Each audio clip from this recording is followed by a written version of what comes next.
भगवान विष्णु के 8वें अवतार श्री कृष्ण की लीला तो हम अक्सर बड़े बुजुर्गों द्वारा सुनते आए हैं, लेकिन भगवान श्री कृष्ण की मृत्यु कैसे हुई?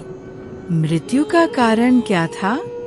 क्या श्री कृष्ण ने मृत्यु के बाद अपना शरीर त्याग दिया और उनकी मृत्यु के बाद क्या हुआ?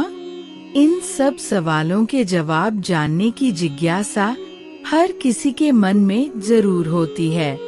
आइए आज हम आपको बताते हैं कि आखिर भगवान श्री कृष्ण की मृत्यु कैसे हुई। भगवान श्री कृष्ण का जन्म 3112 ईसा पूर्व में मथुरा में हुआ था। हालांकि उनका बचपन वृंदावन, बरसाना, नंदगांव, गोकुल और द्वारका आदि जगहों पर बीता। बताया जाता है कि महाभारत के युद्ध के बाद श्री कृष्ण ने द्वारका पर 36 वर्षों तक राज किया, जिसके बाद उन्होंने अपना देह त्याग दिया था। उस समय उनकी आयु 125 वर्ष थी। दरअसल उनकी मृत्यु के पीछे की वजह 2 श्राप हैं। आइए इनके बारे में जानते हैं। बताया जाता है कि महाभारत के युद्ध के बाद जब दुर्योधन और उसके सभी भाइयों का अंत हो गया, तो उनकी माता गांधारी को अत्यधिक क्रोध आया। अपने बेटे के शव पर शोक व्यक्त करते हुए रणभूमि पर गांधारी ने श्री कृष्ण को 36 वर्षों के बाद मृत्यु का श्राप दे दिया।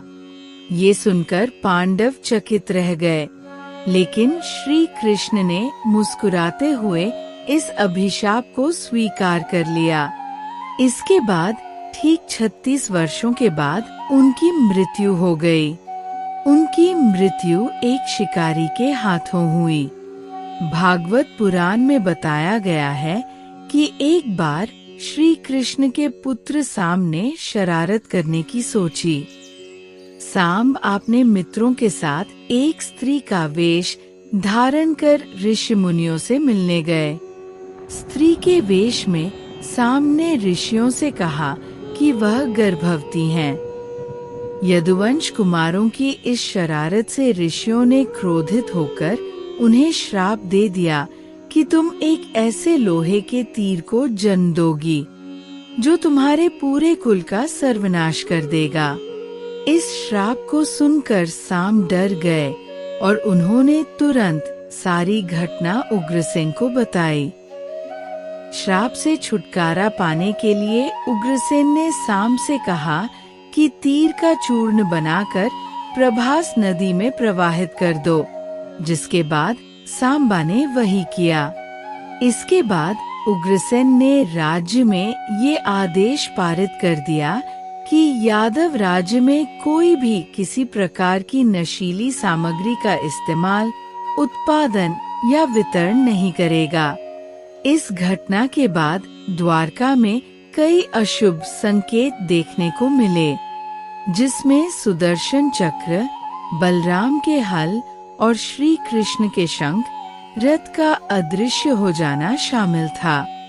धीरे धीरे यहाँ अपराधों और पापों में भी बढ़ोतरी होने लगी और एक दिन सभी नगर वासी मदिरा के नशे में चूर हो गए और आपस में ही लड़ने मरने लगे। इस तरह सभी आपस में लड़कर मार गए। भागवत पुराण में बताया गया है कि एक दिन श्री कृष्ण पीपल के पेड़ के नीचे विश्राम कर रहे थे।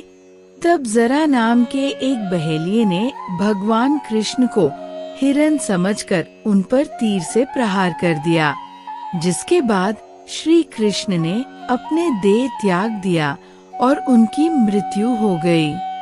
दरअसल इस तीर में उसी लोहे के तीर का अंश था, जिसे सांब ने उग्रसेन के कहने पर चूर्ण बनाकर नदी में प्रवाहित कर दिया था। इस प्रकार ऋषि के श्राप के अनुसार ही समस्त यदुवंशियों का नाश हो गया। गांधारी के श्राप के अनुसार श्री कृष्ण की मृत्यु हो गई।